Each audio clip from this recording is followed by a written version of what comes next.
যে পুলিশটা আমার আব্বুকে গুলি করেছিলেন, সেই আমার আব্বুর মোবাইলটা তুলে নিয়ে যান। বাবাকেও হারিয়েছি, প্রশাসনের তাণ্ডব, এলাকার সন্ত্রাসীদের তোপের মুখে পড়েছি। আমার আব্বু অনেক রিকোয়েস্ট করেছিল দারোগার পা জড়ায় ধরে যে, "স্যার আমার ৫ টা বাচ্চা আছে, আমাকে প্রাণে মারবেন না। আমরা তো ইসলামের স্বার্থে এসেছি, আমরা কোনো অন্যায় কাজে আসিনি। আমরা আ মানে শূন্য হাতে এসেছি। আমাদের হাতে কোনো অস্ত্র। কিছুই নাই, অস্ত্র নাই।" একটা মেসওয়াক ছিল আমার আব্বুর ব্যাগে, একটা কোরআন শরীফ ছিল, আর একটা আ ছিল, গামছা ছিল। কি করতেন আপনার বাবা? আমার আব্বু পেশায় দর্জি ছিলেন। বাংলা ভিশনের পডকাস্টে সবাইকে স্বাগত জানাচ্ছি। আমি কেফায়েত শাকিল। দর্শক, আমাদের আজকের পডকাস্টটি আমরা সাজিয়েছি ৫ মে ২০১৩ শাপলা গণহত্যায় যারা শহীদ হয়েছেন, যারা আহত হয়েছেন তাদের গল্প নিয়ে। আমার সঙ্গে এই মুহূর্তে রয়েছেন একজন শহীদের সন্তান। তিনি শহীদ মোয়াজ্জেমুল হকের সন্তান উম্মে সুমাইয়া আমার সঙ্গে রয়েছেন। দর্শক, আমি আগে একটু জানিয়ে রাখি যে তাদের গল্প আসলে আমরা জানি যে ৫ মে যারা শহীদ হয়েছেন বা হেফাজত গণহত্যার ঘটনায় যারা শহীদ হয়েছেন তাদের খবর কখনোই আমাদের গণমাধ্যমে উঠে আসেনি, কোথাও আলোচনায় আসেনি, যার কারণে বলা হয়ে থাকে যে শাপলা চত্বরে আসলে কেউ শহীদ হননি ওই ঘটনায়। তো আমরা আজকে এমন একজন অতিথিকে নিয়ে এসেছি যার বাবা আসলে শাপলা গণহত্যার ঘটনায় শাহাদাত বরণ করেছেন, এবং সেই খবর যেন তারা প্রকাশ না করেন তার জন্য অনেক চাপ ছিল, এবং সেই তারপরও তারা প্রকাশ করার অপরাধে তাদের পরিবারকে দীর্ঘ ১ যুগের বেশি সময় ভবঘুরে হিসেবে বসবাস করতে হয়েছে, তাদের ভিটে বাড়ি ছেড়ে তাদেরকে পালাতে হয়েছে। তো আমরা সরাসরি আসলে উম্মে সুমাইয়ার কাছ থেকেই শুনবো। উম্মে সুমাইয়া, আপনি কেমন আছেন? আলহামদুলিল্লাহ, ভালো আছি। আ আপনার কাছ থেকেই আসলে জানতে চাই আজকে সেই দিন যেদিন আপনার বাবা আহত হয়েছিলেন, তারপর তিনি মৃত্যুবরণ করেন, আমরা যতটুকু জানি। কিভাবে আপনার বাবা আহত হন এবং পরবর্তীতে আসলে কি হয়েছিল? জি, ২০১৩ সালে আ শাপলা চত্বরে যে সমাবেশটা সংগঠিত হয়েছিল, আপনারা জানেন যে আম আল্লামা শাফির ডাকে বিভিন্ন প্রান্ত থেকে যে আলেম ওলামারা এসেছিলেন, তার ভিতরে আমার বাবাও এসেছিলেন। তো তার অনেক শখ ছিল যে আল্লামা শাফির কাছে যাবেন এবং আ দেশের ভিতরে যে অরাজকতা, যে আ মোদি, মোদি সরকারের যে আন্দোলনটা, ওখানে তো আমার আব্বুরাই ছিলেন। আ অনেক চেষ্টা করেছিলেন ওই পর্যন্ত পৌঁছানোর, এবং তাদের অনেক স্বপ্ন ছিল যে এটা বাস্তবায়ন করতে পারবে। কিন্তু অবশেষে পারেন নাই। আমার আব্বু ৪ তারিখ রাতে যশোর থেকে আসেন এবং ৫ তারিখে এখানে গাবতলীতে একটা সমাবেশে সকাল ১০ টায় আম মানে যোগদান করেন। সেখান থেকে বিকালে শাপলা চত্বরের উদ্দেশ্যে রওনা হন। তো এখানে এসে উনি আসরের নামাজ আদায় করেন কাকরাইল মসজিদে। ৪ আগস্ট। জি, ওই ৫ ৪ তারিখে। মে। জি, ৫ মে? ৫ই মে। হ্যাঁ। আচ্ছা, হ্যাঁ, ৫ মে। তো তো উনার সাথেই আমাদের যশোর রেল স্টেশন মাদ্রাসার অনেকগুলো বাচ্চা ছিল, ছাত্ররা ছিল। তাদেরকে সেভ করে যখন বিকালে গন্ডগোল শুরু হয়ে যায়, বিভিন্ন সাইড থেকে আক্রমণ শুরু হয়ে যায়, তখন আমার আব্বু ওদেরকে কাকরাইল মসজিদের ভিতরে ওদেরকে রেখে উনারা মানে ওদেরকে সেভ করে উনি বাইরে নেমে আসেন। তখন আমার আব্বুর সাথে ছিলেন নড়াইলের মাহবুব কাজী। আমার আব্বুর বন্ধু বললেই চলে, খুব ঘনিষ্ঠ ছিল উনারা। তো উনারা যখন হেঁটে যাচ্ছিল, এটা হচ্ছে এশার আজানের পরে। নামাজ পড়তে যাচ্ছিলেন সেই উদ্দেশ্যে। তখন আমার আব্বুদেরকে পিছন থেকে মানে আঘাত করা হয়। তো প্রশাসনের লোক ছিল। আচ্ছা। প্রশাসনের লোক ছিল। পিছন থেকে যখন বাড়ি মেরে ফেলে দেয় আমার আব্বুকে, তখন আমার আব্বু আল্লাহু আকবার বলে চিৎকার করে ওঠেন এবং মাহবুব চাচাকে একটা বাড়ি দিয়েছিল। বাড়ি দিলে উনি ছিটকে যেয়ে দূরে পড়ে যান। সেই সময়টা আমার আব্বুকে অনেক মেরেছে এবং ডান পাটা ভেঙে একদম মানে নেল-বেল করতেছিল। যেটা আরকি একবারে গুঁড়ো হয়ে গেছিল পাটা। তখন আমার আব্বু অনেক রিকোয়েস্ট করেছিল দারোগার পা জড়ায় ধরে যে, "স্যার আমার ৫ টা বাচ্চা আছে, আমাকে প্রাণে মারবেন না। আমরা তো ইসলামের স্বার্থে এসেছি, আমরা কোনো অন্যায় কাজে আসিনি। আমরা আ মানে শূন্য হাতে এসেছি। আমাদের হাতে কোনো অস্ত্র। কিছুই নাই, অস্ত্র নাই।" একটা মেসওয়াক ছিল আমার আব্বুর ব্যাগে, একটা কোরআন শরীফ ছিল, আর একটা উম আ ছিল, গামছা ছিল। কি করতেন আপনার বাবা? আমার আব্বু পেশায় দর্জি ছিলেন। আর উনি আলেম ছিলেন। উনি দেওবন্দের আলেম। দেওবন্দ থেকে পড়াশোনা করেছেন। এখানে বিভিন্ন মাদ্রাসার সাথে আব্বু যুক্ত ছিলেন। আচ্ছা। জি, যেটা বলছিলেন। জি। তারপর আব্বু আহত হন। আহত হওয়ার পর আমরা অনেকবার যোগাযোগ করার চেষ্টা করেছিলাম। যে পুলিশটা আমার আব্বুকে গুলি করেছিলেন, সেই আমার আব্বুর মোবাইলটা তুলে নিয়ে যান। তো আচ্ছা। আমরা অনেক চেষ্টা করেছি ফোন করে। উনি প্রত্যেকবারই রিসিভ করতেছিলেন এবং বলছিলেন যে, "এত ভিড়ের মাঝে আপনার বাবাকে কোথায় পাবো খুঁজে?" তারপরও উনি স্বীকার করেন নাই যে উনি দারোগা। উনি স্বীকার করেন নাই। এরপরে আব্বু আহত হওয়ার পরে ২০ মিনিট পরে আমাদেরকে একটা unknown নাম্বারে ফোন দেন। লাস্টে ৫০ একটা নাম্বারে। তখন আমি ওটা রিসিভ করার পরে উনি বলেন যে, "আপনার বাবাকে সরাতে হবে। মানে আপনার বাবার বডিটা সরাতে হবে।" তখন আমি বলছি, "কি বলতেছেন আপনি?" যে, আমার বাবার সাথে তো আমরা ২০ মিনিট আগে কথা বলেছি।" তো তখন উনি বলতেছে যে, "না, না, না উনি বেঁচে আছেন, উনি নড়ে উঠেছেন, দাঁড়ান আমি দেখছি।" তখন আরকি আমার উনি দৌড়ায় যেয়ে একটু পানি মুখে দেয়। আমার আব্বুর মুখে ছিটা দিলে তখন আব্বুর হালকা জ্ঞান আছে। হুম। তারপরে আমরা উনাকে রিকোয়েস্ট করি যে, "ভাই আপনার পায়ে দুটো ধরি, আপনি আমার আব্বুকে হসপিটালে নেন।" এটা কয়টায়? এটা হচ্ছে 8:30 থেকে ৯টার ভিতরে। সন্ধ্যা জি, মানে রাত 8:30। জি। জি। তারপর উনি তখন বলে যে, "আমি তো একটা চাকরি করি। আজকে যদি আমি উনাকে নিয়ে যাই তাহলে হয়তোবা আমার চাকরি থাকবে না।" তারপর যখন আমরা কান্না করছি উনি শোনার পরে, তখন গুলির এত আওয়াজ ছিল যে উনি কথা শুনতে পাচ্ছিল না। মানে চতুর্দিক থেকে গুলির আওয়াজ। সেই সময়টা উনি আমাদের অনুরোধে আব্বুকে যখন উনি কোলে করে নিয়ে দৌড়ানো শুরু করে, ১ম এ যে রিক্সাটায় উঠতে যায়, রিক্সাটাকে উল্টায় দেয়। হুম। তারপরে উনি আব্বুকে নিয়ে দৌড়ানো শুরু করে। দৌড়ানো শুরু করার পরে পিছন থেকে দূর থেকে উনাকে উদ্দেশ্য করে পুলিশ গুলি করে। তো যাই হোক উনি অনেক কষ্টে ইসলামী হসপিটালে নেয়। নেওয়ার পরে ওখানে প্রাথমিক যে ইসলামী ব্যাংক হসপিটাল। জি। আচ্ছা। তো প্রাথমিক যে ট্রিটমেন্টটা দিয়ে উনারা রেখে দেন। যেমন ব্যান্ডেজটা করেছেন। কিন্তু সঠিক যে ট্রিটমেন্ট এটা দেয় নাই। এরপরে অনেক আ চেষ্টা করেও আমাদের কেউ ছিল না এখানে আত্মীয়স্বজন। কিন্তু দূর সম্পর্কের একটা ভাই আমার আব্বুকে মামা বলতেন। তো উনার সাথে যোগাযোগ করার পরে উনি এখানে মাদ্রাসায় পড়তেন। হুম। উনি তখন রাত ২টার দিকে এখানে এসে পৌঁছান। ইসলামী ব্যাংক হসপিটালে। পৌঁছানোর পরে ওই ভাইয়ার সাথে আরকি। উনি ওই পর্যন্তই ছিলেন। হুম। যে পর্যন্ত ওই ভাইয়াটা না আসছেন। হুম।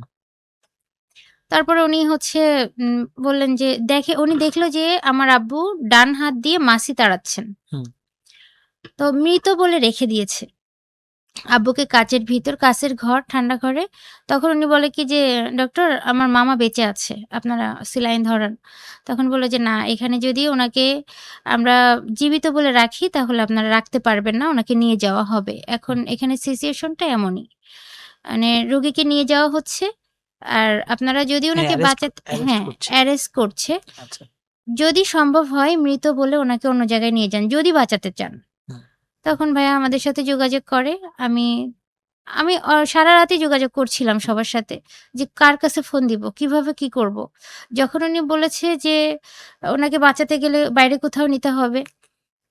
অলরেডি আ ইসলামী ব্যাংক হসপিটালের তখন ৫ থেকে ৬ তলা এই পর্যন্ত রোগীদেরকে নিয়ে যাওয়া হয়েছে। হুম। পুলিশ সব নিয়ে যাচ্ছিল টিয়ার গ্যাস করে এবং রোগীর কাছে যারা ছিল তাদেরকে অ্যারেস্ট করা হচ্ছিল। হুম। এই তথ্য পাওয়ার পরে আমি আপনার ইবনে সিনার জিএম হুম। আনিসুর রহমান উনার সাথে আমাদের একটা ভালো সম্পর্ক ছিল। তো আমি উনাকে ফোন দিলে বললাম যে, "চাচা আমার আব্বু তো এরকম আহত হয়েছেন। উনি অমুক হসপিটালে আছে। আমরা এখন কি করব? আব্বুকে বাঁচাতে গেলে উনাকে ওখান থেকে সরায় নিয়ে আসতে হবে।" তখন উনি বলল যে, "আম্মু কোনো চিন্তা করো না। আল্লাহ ভরসা। আমি অ্যাম্বুলেন্সের ব্যবস্থা করছি।" আচ্ছা। সেই সময়টা ভাইয়া আব্বুকে মৃত বলে সাদা কাপড় দিয়ে ঢেকে লিফটে নামায় দেয় এবং ও পায়ে হেঁটে নামে। হুম।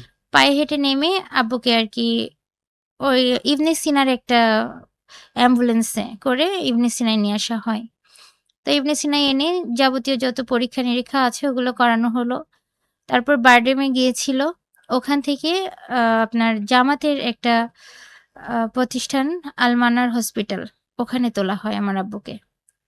তো আমার আব্বুকে ওখানে তোলা হলে ওরাও প্রাথমিক ট্রিটমেন্ট দেয়। হুম। কিন্তু যে প্রপার ট্রিটমেন্টটা এটা পাচ্ছিল না। সবাইকে যেভাবে দিচ্ছিল ওনাকে ওইভাবে ট্রিটমেন্ট দিচ্ছিল।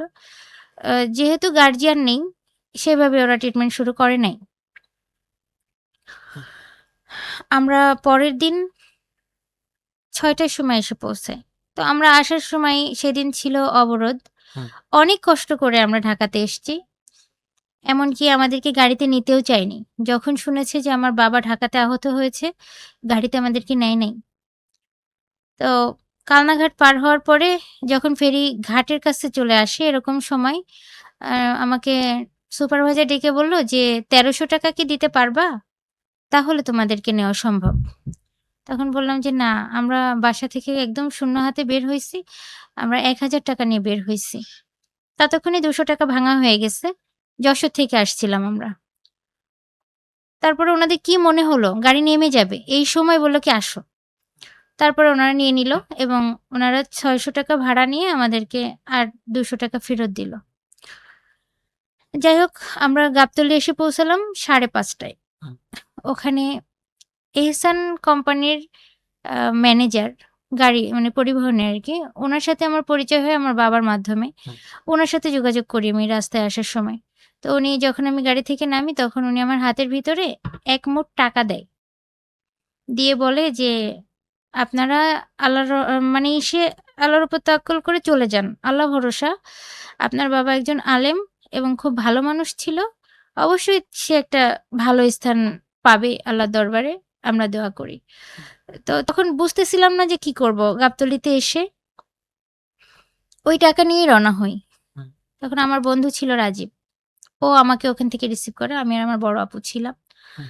৬টার সময় আমরা লালমাটিয়ায় যেয়ে পৌঁছাই আলমানার হসপিটালে। তো যখন আমরা গার্জিয়ান যেয়ে পৌঁছাই, তারপরে আরকি আমার আব্বুর ট্রিটমেন্ট শুরু হয়।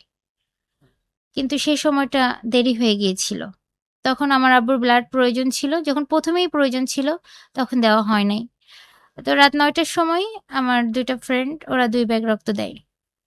এরপরে আরো যত রক্তের প্রয়োজন ছিল আমি ম্যানেজ করি আরকি আমার বন্ধুদের মাধ্যম দিয়ে। হুম। একদিন পরে উনারা বললেন যে, "আপনার আব্বুর কন্ডিশন খুবই খারাপ। এই মুহূর্তেই তাকে অপারেশন থিয়েটারে নিতে হবে। আপনারা ডিসিশন নেন কি করতে চান? আ এই মুহূর্তেই নিতে হবে।" হুম। তখন আমাদের তো পুরুষ ছেলে নাই। কি করলাম? আমি আমার চাচাকে ফোন দিলাম। তো আমার চাচাকে বললাম যে, "চাচু এইরকম অবস্থা, অনেক টাকার দরকার।" তখন বলল যে, "আমরা প্রয়োজনে বাড়ি বিক্রি করে দিব।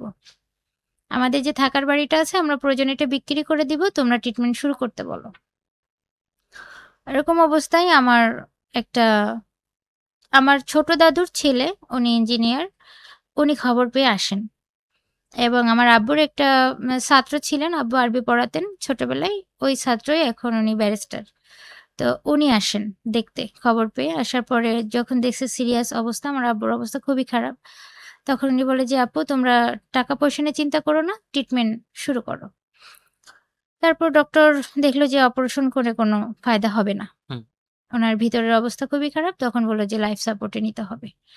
অলরেডি তার শ্বাসকষ্ট শুরু হয়ে গেছে। তো বরংবারই পরীক্ষা দিচ্ছিল। হুম। আর উনাকে ঘুমের ইনজেকশন দিয়ে ঘুম পাড়ানোর চেষ্টা করছিল। তাতেও তার ঘুম আসছিল না। মানে সারা শরীরে যে ব্লাডটা উনার পেটে যেয়ে জমা হচ্ছিল। এরকম একটা অবস্থা ছিল।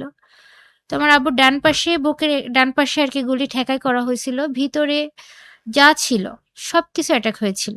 কিডনি, ফুসফুস সবকিছু। তো আব্বু এত কষ্ট পাচ্ছিল, তখন আমরা ডিসিশন নিই যে আমাদের যদি বাড়ি বিক্রিও করে দিতে হয়, আমার আব্বুকে আইসিইউতে নিব। তখন পাশেই মিলেনিয়াম হসপিটাল। হুম। ওখানে শিফট করা হয় আমার আব্বুকে। শিফট করার পরে ওখানে ট্রিটমেন্ট শুরু হয়। ওরা প্রপার ট্রিটমেন্ট শুরু করে। কিন্তু এই ট্রিটমেন্টের পিছনে হিউজ পরিমাণ টাকার দরকার ছিল তখন। যেটা আমাদের স মানে এরেঞ্জ করা সম্ভব না জি। এক কথায়। তো আল্লাহর কিছু মানে বান্দা বলবো, তারাই আসছিল এবং তারা হেল্প করেছে। আমার চাচাতো চাচারা ছিল, আব্বুর ছাত্ররা এবং জামাতের একটা অংশ। যাদেরকে আমি কখনো চিনি না, জানি না, তারাই এসেছে তখন। তারা হেল্প করেছে আমাদেরকে। হিউজ অ্যামাউন্ট লেগেছিল সেদিন। হুম। ৫ দিন ছিল আমার আব্বু আইসিইউতে। তো ৫ দিন পরে যখন দেখেছে যে আসলে কোনো সঠিক দিতে পারছে না যে আব্বু বাঁচবে কি মরবে। বাঁচা মরার সন্ধিক্ষণে তখন আমরা সিদ্ধান্ত নিই যে আমার আব্বুকে যশোর নিয়ে যাব। যদি তার তাজা মুখটা তার মা দেখতে পারে, তার আত্মীয়স্বজন দেখতে পারে। আমি যশোর সদরে অক্সিজেন সবকিছু রেডি করেছিলাম। কিন্তু সেই সময়টা পাইনি আমরা। আমরা বাড়িতে ফেরার পথে মানিকগঞ্জের ভিতরে আমার আব্বু মারা যান। কয় তারিখে? এটা হচ্ছে ১১ তারিখ। জি, আচ্ছা, এটা দুপুরের পরে। আচ্ছা। কিন্তু আমার আব্বুকে যখন আমরা নিয়ে ব্যাক করি, এই সময়টা আমরা প্রশাসনিক অনেক হেনস্থার মুখে পড়েছি। যেমন আমরা যখন এখান থেকে বের হয়েছি তখনও পুলিশ আমাদেরকে ফলো করেছে। পিছনে পুলিশের গাড়ি ছিল। তো আমরা যখন গিয়েছি তখন হচ্ছে ১ম এ ছিল নন এসি একটা অ্যাম্বুলেন্স। এটা আমরা বাবর রোড আলমার্কাজুলে দাঁড়াই হুম, ১ম এ। ওখানে একটা কিডনির ডক্টর আব্বুকে দেখে। আব্বুকে দেখে এবং আমাদেরকে বলে যে, "উনার কন্ডিশন অতটা ভালো না। আমি তোমাদেরকে বলছি সবাই উজু করে ওঠো এবং উনি যা খেতে চায় উনাকে তাই খেতে দাও।" তো আব্বুকে তখন আমরা একটু জুস দিয়েছিলাম। তো উনি যখন জুসটা গালে নেন, তো অনেকটা বমির মতো মানে ওটা নাল বিজলি ছিল, ওটা উঠছিল আরকি। তো ওখান থেকে আমরা অ্যাম্বুলেন্স চেঞ্জ করি। হুম, যেহেতু আমরা বুঝতে পেরেছি যে আমাদেরকে প্রশাসন ধাওয়া করতেছে। হুম, আমরা যেতে পারব না জায়গা পর্যন্ত। তখন আমরা অ্যাম্বুলেন্স চেঞ্জ করে ওখান থেকে আবার রওনা হই। হুম। ততক্ষণে আমার আব্বুর শ্বাসকষ্ট উঠে গেছে। এখান থেকে নেওয়ার সময় অত শ্বাসকষ্ট ছিল না। কিন্তু বাবর রোড থেকে যখন অক্সিজেনটা চেঞ্জ করা হয় তখন আমার আব্বুর শ্বাসকষ্ট উঠে যায়। তো ওই সময় আবার রানা প্লাজা ধ্বংস হলো। হুম, তো আমার আব্বু মানে জানলার দিকে তাকায় আছে তো, তো আমি ভাবছি যে মনে হয় ওই মানে ইয়েটা দেখছে, রানা প্লাজার ওইটাই দেখতেছে মনে হয়।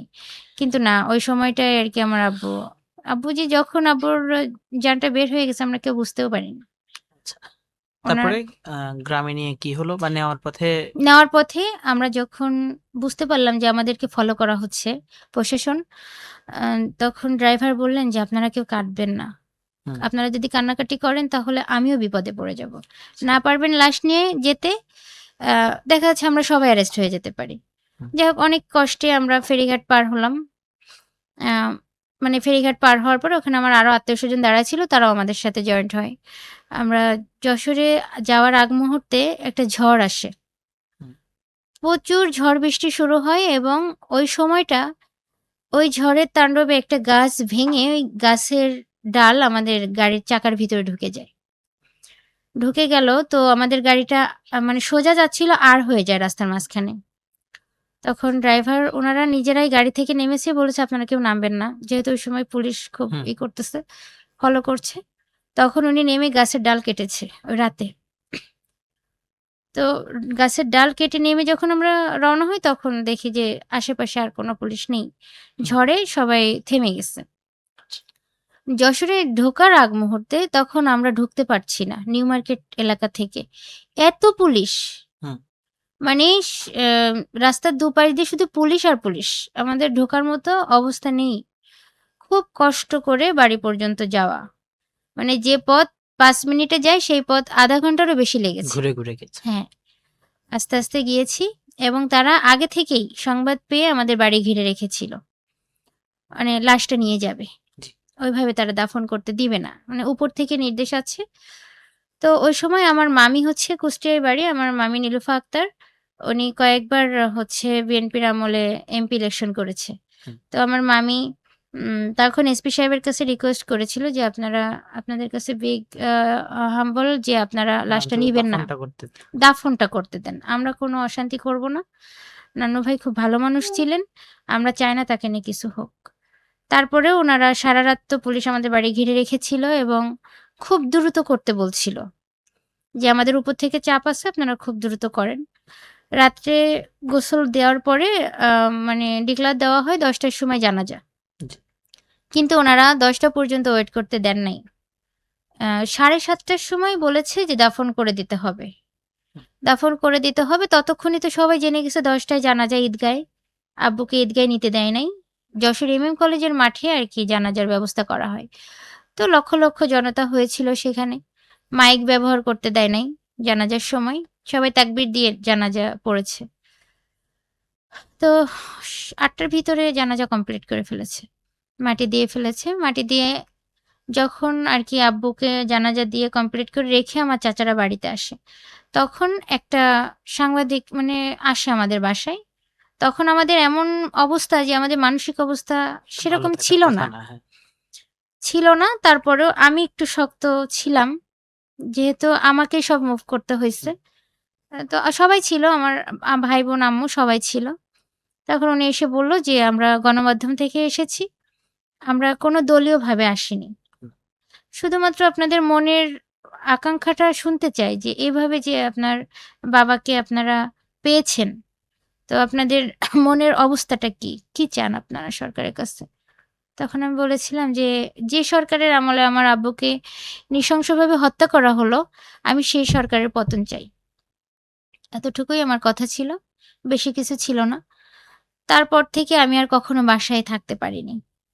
প্রশাসনিক চাপ এতটাই ছিল যে আমি যদি কখনো বাড়িতে ঢুকেছি, যে পরিস্থিতিতেই ঢুকেছি, তখনই তারা আমাকে অ্যাটাক করার চেষ্টা করেছে। পুলিশ এসে গেছে।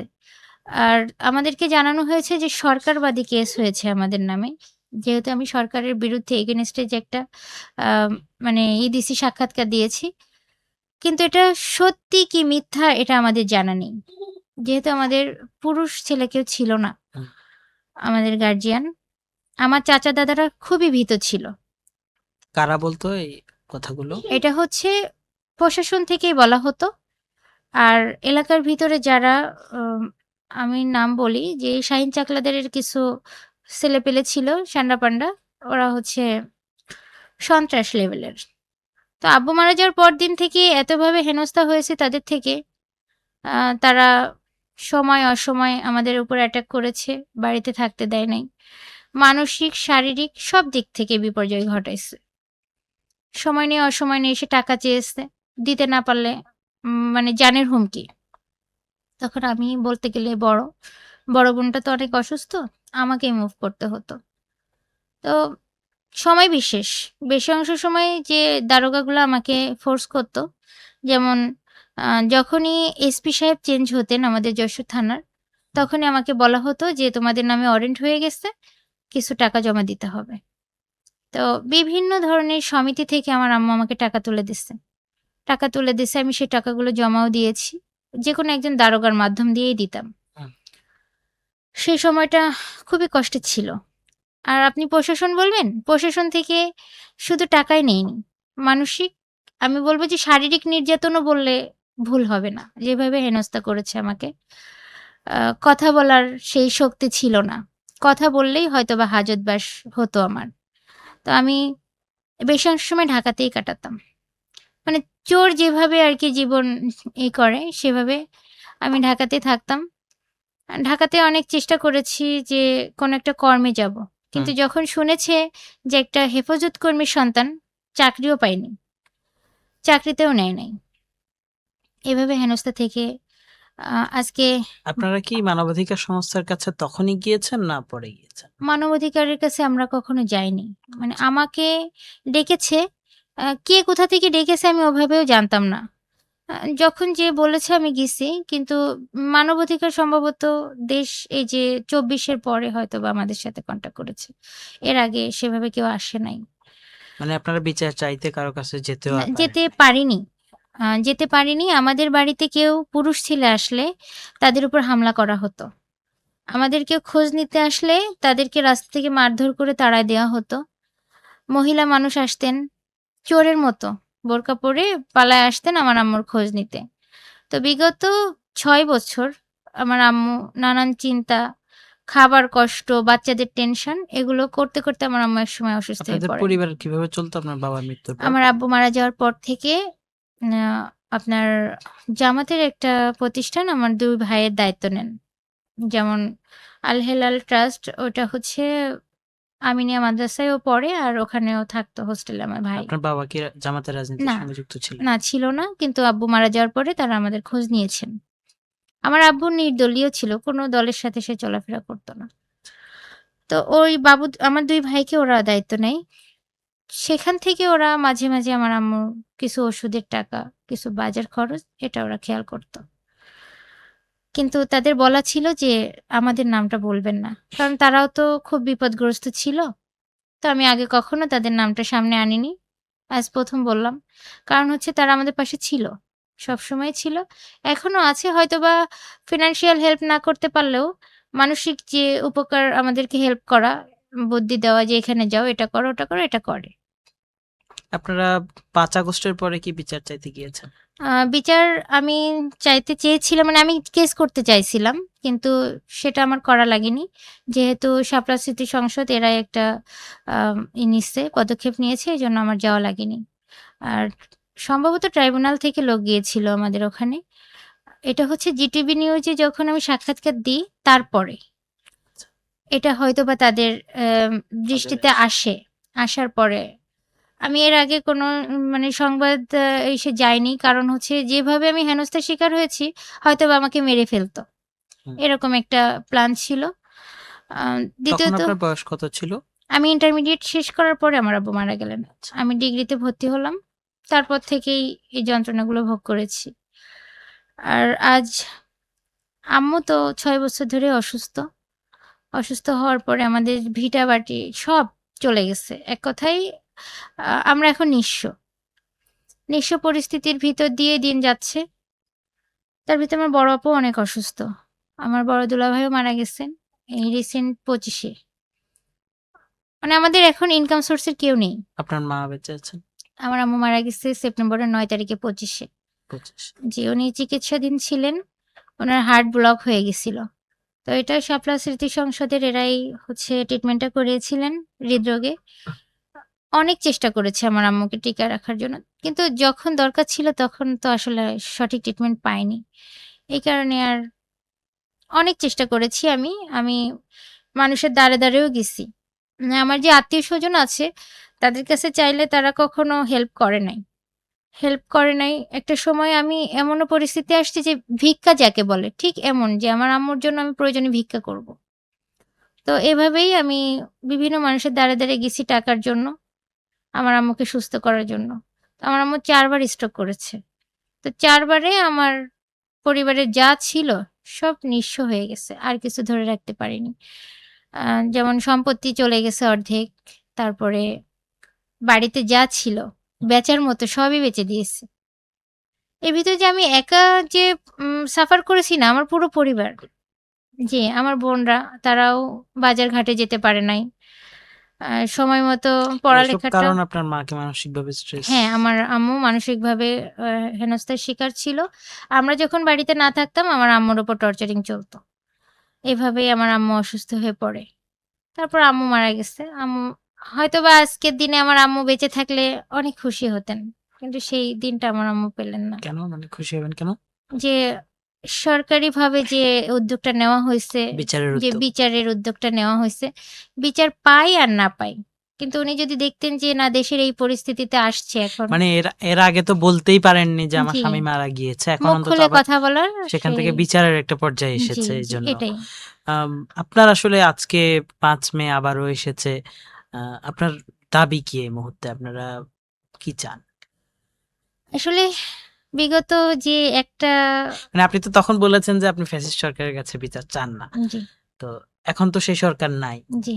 এখন এখন তো অবশ্যই বিচার চাই এবং আমার আব্বু আরো যত শহীদ তাদের বিচার, হত্যার বিচারটা চাই।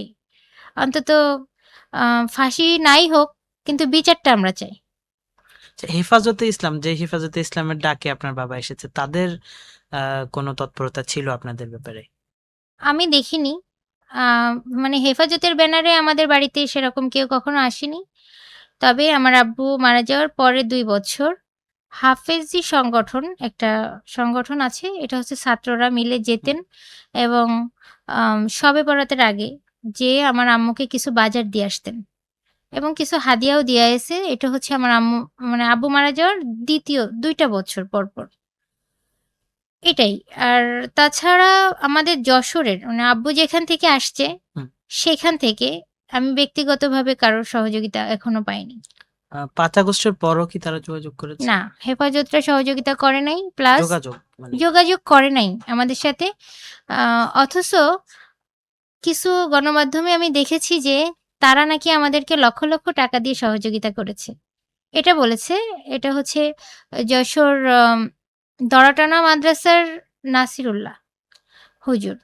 আমি অনেক সময় ওনার কাছে গিয়েছি, ফোনেও কথা বলেছি যে চাচা আ বিভিন্ন পরিস্থিতির মোকাবেলায় তার কাছে গিয়েছি, কথা বলেছি। আ তারা আমাকে ঠান্ডাভাবে বুঝায় বলে দিছেন যে, "আমরা তো আসলে পুরুষ ছেলে ছাড়া কথা বলি না। আমরা পুরুষ গার্ডিয়ান চাই।" তো সেখানে আমার সেজ চাচা হাফিজুর রহমান, উনি তাদের সাথে যোগাযোগ রাখতেন। এক পরিস্থিতিতে কি সহযোগিতা করেছেন বা কি করেন নাই, সেই জানেন। কিন্তু কখনো আমরা সহযোগিতা পাইনি। আর যা পাওয়ার, যাদের না করার কথা তারাই করেছে। যেমন হাফেজি সংগঠনের ছাত্ররা। আর এদেরকেই আমি পেয়েছি সামনে, আর কাউকে সেভাবে পাইনি যদি হেফাজত বলেন। আর দ্বিতীয়ত জামাতের একটা সংগঠন আমাদের সাথে সবসময় যোগাযোগ রেখেছে। সবসময় সহযোগিতা করতে পারিনি, কিন্তু খোঁজ রেখেছে আমাদের। এতটুকুই। সর্বোপরি এখন আপনারা বিচারের ব্যাপারে আশাবাদী? অবশ্যই আশাবাদী। এতটা কষ্ট করেছি যে সবকিছু তো ভাষায় প্রকাশ করা যায় না। আমি যে দিনগুলো পার করেছি, সে দিনগুলো সামনে উঠায় নিয়ে আসলে হয়তোবা বলার ভাষা রাখব না। অনেক কষ্ট করেছি, যে দিনটা মানে প্রকাশ করতে পারছি না। বাবাকেও হারিয়েছি, মানে প্রশাসনের তাণ্ডব, এলাকার সন্ত্রাসীদের তোপের মুখে পড়েছি। নিজের ইজ্জত রক্ষা করার জন্য অনেক চেষ্টা করেছি। এমন সময় আসছে যে শারীরিক নির্যাতনও আমি পেয়েছি। তো এই দিনটাতে দাঁড়িয়ে আমি এটাই আশা করব যে আমার বাবার মৃত্যুর যদি হয়, বিচার হয়, আমার থেকে খুশি আর কেউ হবে না। এটাই আরকি। নিঃসন্দেহে। উম্মে সুমাইয়া, আপনাকে অসংখ্য ধন্যবাদ আমাদের স্টুডিওতে এসে সময় দেওয়ার জন্য। দর্শক, আমরাও তার সঙ্গে আশাবাদী যে তার বাবাসহ হেফাজত হত্যাকাণ্ডের ঘটনায় যারাই মৃত্যুবরণ করেছেন প্রত্যেকের বিচার নিশ্চিত হবে। এটি দেশের সবার মতো আমরাও চাই। তো এই ছিল আমাদের আজকের পর্বে। অন্য কোনো পর্বে অন্য কোনো অতিথি নিয়ে হাজির হব। ততক্ষণ ভালো থাকুন, সুস্থ থাকুন বাংলা ভিশনের সঙ্গে।